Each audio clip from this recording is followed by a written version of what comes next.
ವೀಕ್ಷಕರೇ, ಇಲ್ಲಿ ಕಾಣ್ತಾ ಇದೆಯಲ್ಲ ಐಷಾರಾಮಿ ಬುಲೆಟ್, ಇದನ್ನೊಮ್ಮೆ ಸರಿಯಾಗಿ ನೋಡಿ. ಅದರಲ್ಲೇನಿದೆ ವಿಶೇಷ ಅಂತೀರಾ? ಇದೆ. ವಿಶೇಷ ಇರೋದ್ರಿಂದಲೇ ನಿಮ್ಮನ್ನ ಸರಿಯಾಗಿ ನೋಡಿ ಅಂತ ಹೇಳ್ತಿರೋದು. ಈ ಬುಲೆಟ್ ನೋಂದಣಿ ಸಂಖ್ಯೆ ಕಾಣ್ತಾ ಇದೆಯಲ್ಲ, ಎಲ್ಲ ರಹಸ್ಯಗಳು ಇರೋದು ಇದೇ ನೋಂದಣಿ ಸಂಖ್ಯೆಯಲ್ಲೇ. ಅಂದರೆ ಇಲ್ಲಿ ಕಾಣುತ್ತಿರುವ KA53FX76 ಅನ್ನೋ ಸಂಖ್ಯೆ ಇದೆಯಲ್ಲ, ಈ ಸಂಖ್ಯೆಯನ್ನ ಬಳಸಬೇಕಾದವರು ರಾಜ್ಯ ರಸ್ತೆ ಸಾರಿಗೆ ಸಂಸ್ಥೆಯವರು ಮಾತ್ರ. ಅಂದರೆ ಎಫ್ನಿಂದ ಆರಂಭವಾಗುವ ಸಂಖ್ಯೆಗಳು ಕೇವಲ KSRTC ನಿಗಮಕ್ಕೆ ಸಂಬಂಧಿಸಿದ ವಾಹನಗಳಿಗೆ ಮಾತ್ರ ನೀಡುವ ನೋಂದಣಿ ಸಂಖ್ಯೆ. ನಿಮಗೆ ಈಗ ಅರ್ಥವಾಗಿರಬಹುದು ಇದನ್ನ ಸರಿಯಾಗಿ ನೋಡಿ ಅಂತ ಯಾಕೆ ಹೇಳಿದ್ದೆ ಅಂತ.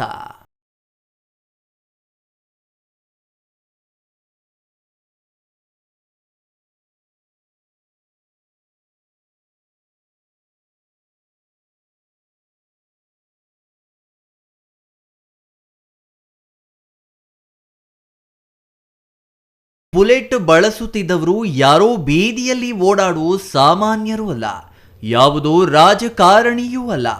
ಬದಲಿಗೆ RTO ಕಚೇರಿಯಲ್ಲಿ ಸಕಾಲದಲ್ಲಿ ಕರ್ತವ್ಯ ನಿರ್ವಹಿಸುತ್ತಿರುವ ದಿಲೀಪ್ ಎಂಬ RTO ಕಚೇರಿ ನೌಕರ.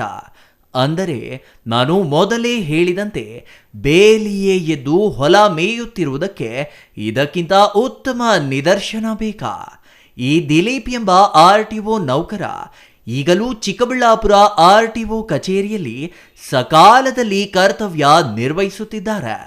ಇದೇ ಬುಲೆಟ್ ಮೇಲೆ ರಾಜಾರೋಷವಾಗಿ ಬಂದು ಚಿಕ್ಕಬಳ್ಳಾಪುರ ಪ್ರಾದೇಶಿಕ ಸಾರಿಗೆ ಅಧಿಕಾರಿ ಇದ್ದಾರಲ್ಲ ವಿವೇಕಾನಂದ ಅವರದ್ದೇ ಸರ್ಕಾರಿ ವಾಹನದ ಪಕ್ಕ ಬುಲೆಟ್ ನಿಲ್ಲಿಸಿ ಕಚೇರಿಯಲ್ಲಿ ಕರ್ತವ್ಯ ನಿರ್ವಹಿಸುತ್ತಿದ್ರ. ಚಿಂತಾಮಣಿ ಮೂಲದ ರಾಮಿರೆಡ್ಡಿ ಎಂಬುವರಿಗೆ ಸೇರಿದ ಈ ಬುಲೆಟ್ ಖರೀದಿಸಿರುವ RTO ಕಚೇರಿಯ ಸಕಾಲ ನೌಕರ ದಿಲೀಪ್ ಬುಲೆಟ್ಗೆ ನಕಲಿ ನೋಂದಣಿ ಸಂಖ್ಯೆ ಹಾಕಿ ಕಳೆದ 2 ತಿಂಗಳಿನಿಂದ ರಾಜಾರೋಷವಾಗಿ ಬುಲೆಟ್ ಓಡಿಸ್ತಿದ್ದ. ಅಷ್ಟೇ ಅಲ್ಲ, ಆ ಬುಲೆಟ್ ತಂದು RTO ಕಚೇರಿಯಲ್ಲೇ ನಿಲ್ಲಿಸುತ್ತಿದ್ದ ದಿಲೀಪನಿಗೆ RTO ಅವರು ಶಾಕ್ ನೀಡಿದ್ದಾರೆ. ಎಫ್ ಸೀರೀಸ್ನಿಂದ ಆರಂಭವಾಗುವ ನೋಂದಣಿ ಸಂಖ್ಯೆ ಬಗ್ಗೆ ಯಾರೋ ದೂರು ನೀಡಿದ ಕೂಡಲೇ ಬುಲೆಟ್ ಅನ್ನ ಸೀಸ್ ಮಾಡಿ ತಮ್ಮದೇ ಕಚೇರಿಯಲ್ಲಿ ಭದ್ರಪಡಿಸಿದ್ದಾರೆ. ಅಷ್ಟೇ ಅಲ್ಲ, ದಿಲೀಪ್ ವಿರುದ್ಧ ಪ್ರಕರಣವನ್ನು ದಾಖಲಿಸಿದ್ದಾರೆ.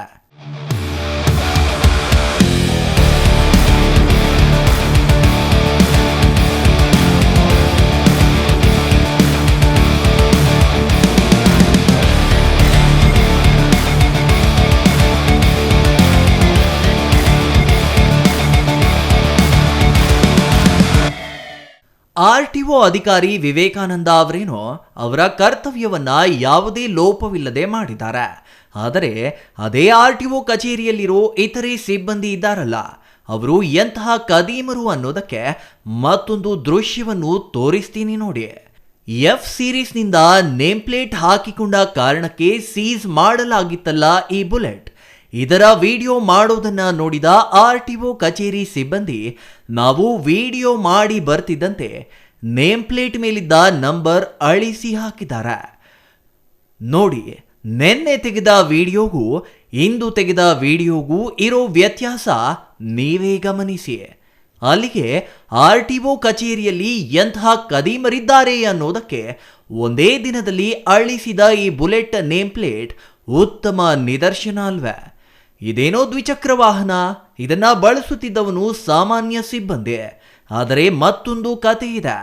ಆ ಕತೆ ಇದಕ್ಕಿಂತ ರೋಚಕವಾಗಿದೆ. ಹಾಗಾದ್ರೆ ಅದೇನು ಅಂತಾನು ತೋರಿಸ್ತೀನಿ ನೋಡಿ.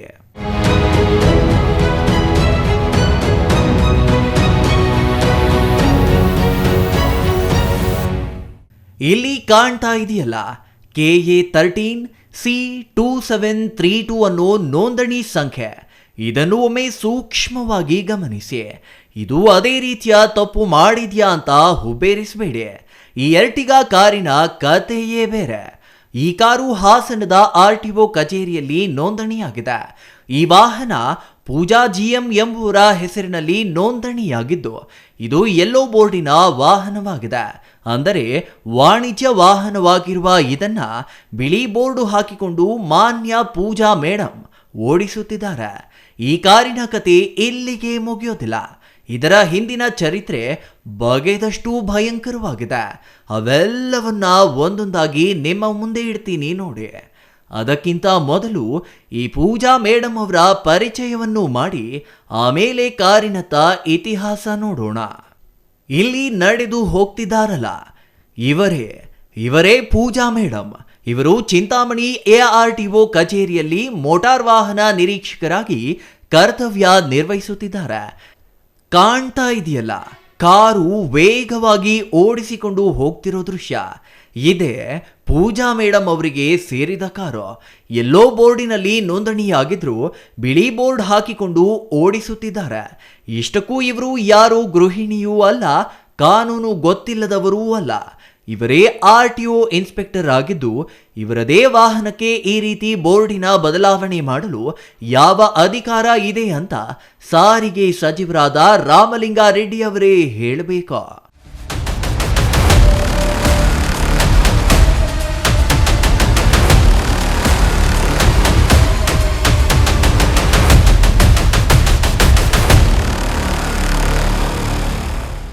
ಇನ್ನು ಈ ಕಾರಿನ ಉಳಿದ ಚರಿತ್ರೆಯ ಬಗ್ಗೆಯೂ ಗಮನ ಹರಿಸೋಣ ಅಲ್ವೇ. ಈ ವಾಹನ ಅಕ್ಟೋಬರ್ 26, 2017ರಂದು ಹಾಸನ RTO ಕಚೇರಿಯಲ್ಲಿ ಹಳದಿ ಬೋರ್ಡಿನಲ್ಲಿ ನೋಂದಣಿಯಾಗಿದೆ. ಈ ವಾಹನದ ಫಿಟ್ನೆಸ್ ಅವಧಿ ಅಕ್ಟೋಬರ್ 25, 2019ಕ್ಕೆ ಮುಗಿದಿದೆ. ಟ್ಯಾಕ್ಸ್ ಅವಧಿ ಸೆಪ್ಟೆಂಬರ್ 30, 2018ಕ್ಕೆ ಮುಗಿದಿದೆ. ಇನ್ನು ವಾಹನದ ಇನ್ಶೂರೆನ್ಸ್ ಜುಲೈ 15, 2023ಕ್ಕೆ ಮುಗಿದಿದೆ. ಅಂದರೆ ಇದು ಕೇವಲ ವಾಹನವಾಗಿ ಉಳಿದಿದೆಯೇ ಹೊರತು ಈ ವಾಹನಕ್ಕೆ ಇರಬೇಕಾದ ಅಗತ್ಯ ದಾಖಲೆಗಳೆಲ್ಲ ಅವಧಿ ಮುಗಿದು ವರ್ಷಗಳೇ ಕಳೆದಿವೆ. ಆದರೂ ಈ ಪೂಜಾ ಮೇಡಮ್ ರಾಜಾರೋಷವಾಗಿ ವಾಹನ ಓಡಿಸಿಕೊಂಡಿದ್ದಾರೆ.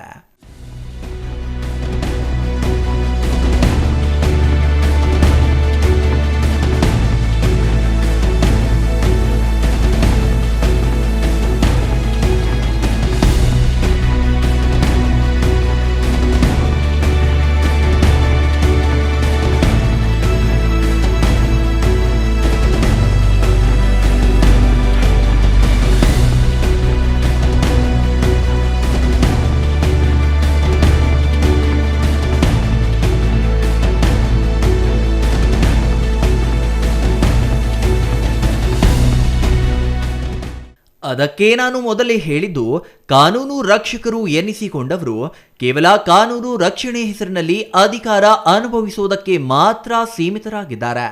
ಅದೇ ಕಾನೂನು ಅವರು ಪಾಲಿಸುತ್ತಿಲ್ಲ ಅಂತ ಚಿಕ್ಕಬಳ್ಳಾಪುರ ಜಿಲ್ಲೆಯ RTO ಇನ್ಸ್ಪೆಕ್ಟರ್ ಮತ್ತು RTO ಕಚೇರಿಯ ಸಕಾಲದಲ್ಲಿ ಕರ್ತವ್ಯ ನಿರ್ವಹಿಸುವ ನೌಕರ ಇಬ್ಬರೂ ಕಾನೂನು ಉಲ್ಲಂಘಿಸಿ ರಾಜಾರೋಷವಾಗಿ ತಮ್ಮ ವಾಹನಗಳನ್ನು ಓಡಾಡಿಸಿಕೊಂಡಿದ್ದಾರೆ. ಅಂದರೆ ಇವರಿಗೆ ಕಾನೂನಿನ ಭಯವೇ ಇಲ್ಲವಾಗಿದೆ ಅಂತ ಅರ್ಥ. ಐಷಾರಾಮಿ ಕಾರುಗಳಿದೆಯಲ್ಲ, ಈ ಕಾರುಗಳಿಗೆ ಅಗತ್ಯವಾಗಿ ಕಟ್ಟಬೇಕಾದ ಟ್ಯಾಕ್ಸ್ ಕಟ್ಟದ ಕಾರಣ RTO ಅಧಿಕಾರಿಗಳು ಸೀಸ್ ಮಾಡುವುದು ಮಾಮೂಲಿ. ಹಾಗೆ ಸೀಸ್ ಮಾಡಿದ ವಿದೇಶಿ ಐಷಾರಾಮಿ ಕಾರುಗಳನ್ನು ಮಾಲೀಕರು ಮತ್ತೆ ವಾಪಸ್ ಪಡೆಯುವುದಿಲ್ಲ. ಹಾಗೆ ಉಳಿದ ವಾಹನಗಳನ್ನು ಕಾನೂನು ರೀತಿಯಲ್ಲಿ ಬಹಿರಂಗ ಹರಾಜು ಮಾಡಿ ವಿಲೇವಾರಿ ಮಾಡಬೇಕು. ಅದು RTO ಅಧಿಕಾರಿಗಳೇ ಮಾಡಬೇಕಾ. ಆದರೆ ಹಾಗೆ ಸೀಸ್ ಮಾಡಿದ ಐಷಾರಾಮಿ ಕಾರುಗಳನ್ನು ಬಹಿರಂಗ ಹರಾಜಿಗೆ ಬಾರದೆ RTO ಇನ್ಸ್ಪೆಕ್ಟರ್ಗಳು ಸೇರಿದಂತೆ ಇತರೆ ಅಧಿಕಾರಿಗಳು ಪಡೆಯುವುದು ಕೂಡ ಸಾಮಾನ್ಯವಾಗಿದೆ. ಹಾಗೆ ಪಡೆದ ಅದೆಷ್ಟೋ ವಾಹನಗಳಿಗೆ ಈಗಲೂ ಟ್ಯಾಕ್ಸ್ ಸೇರಿದಂತೆ ಯಾವುದೇ ದಾಖಲೆ ಇಲ್ಲದೆ ಓಡಿಸಲಾಗ್ತಿದೆ ಎಂಬ ಆರೋಪಗಳಿವೆ. ಆದರೆ ಅವುಗಳನ್ನು ಪರಿಶೀಲನೆ ಮಾಡಬೇಕಾದವರೇ ಬಳಸುತ್ತಿರೋ ಕಾರಣ ಯಾವುದೇ ಅಡ್ಡಿ ಇಲ್ಲದೆ ನಡೆಯುತ್ತಿದೆ ಎನ್ನುತ್ತಿವೆ ಬಲ್ಲ ಮೂಲಗಳು. ಇನ್ನು ಚಿಂತಾಮಣಿಯಲ್ಲಿ RTO ಇನ್ಸ್ಪೆಕ್ಟರ್ ಆಗಿರುವ ಈ ಪೂಜಾ ಮೇಡಮ್ ಯಾವುದಾದರೂ ದಾಖಲೆ ಇಲ್ಲದ ಆಟೋ ಇಲ್ಲವೇ ಬೈಕ್ ದಾರಿಯಲ್ಲಿ ಸಿಕ್ಕರೆ ಅವರಿಗೆ ಬೆಂಬಿಡದೆ ಕಾಡಿ ದಂಡ ಹಾಕುವ ಪೂಜಾ ಮೇಡಮ್ ತಮ್ಮದೇ ವಾಹನಕ್ಕೆ ದಾಖಲೆಗಳು ಸತ್ತು ಹೋಗಿ ವರ್ಷಗಳೇ ಕಳೆದರೂ ಅವುಗಳನ್ನು ರಿನೀವಲ್ ಮಾಡಿಸುವ ಆಲೋಚನೆ ಮಾಡದಿರೋದು ಮಾತ್ರ ವಿಪರ್ಯಾಸವೇ ಸರಿ. ಇನ್ನು ಈ ಪೂಜಾ ಮೇಡಮ್ ತುಂಬಾ ಹೈ ಲೆವೆಲ್ ಅಂತೆ. ಅವರಿಗೆ RTO ಇರಲಿ ಆಯುಕ್ತರೆಂದರೂ ಲೆಕ್ಕವೇ ಇಲ್ಲವಂತೆ. ಹಾಗಾಗಿಯೇ ತಮ್ಮ ವಾಹನದ ಹಳದಿ ಬೋರ್ಡಿಗೆ ಬಿಳಿ ಬಣ್ಣ ಹಚ್ಚಿ ದಾಖಲೆಗಳು ಸತ್ತು ವರ್ಷಗಳಾದರೂ ರಿನೀವಲ್ ಮಾಡಿಸದೆ ಯಾರೇನು ಮಾಡ್ತಾರೆ ಅನ್ನೋ ದಿಮಾಕಿನಿಂದ ಇದ್ದಾರೆ ಅನ್ನೋದು RTO ಕಚೇರಿ ಮೂಲಗಳೇ ಮಾಡುತ್ತಿರುವ ಆರೋಪವಾಗಿದ್ದು, ಸಾರಿಗೆ ಸಚಿವರಾದರೂ ಈ ಪೂಜಾ ಮೇಡಮ್ ಅವರಿಗೆ ಕಾನೂನು ಪಾಠ ಮಾಡಲಿದ್ದಾರಾ? ಕಾದು ನೋಡಬೇಕಿದೆ.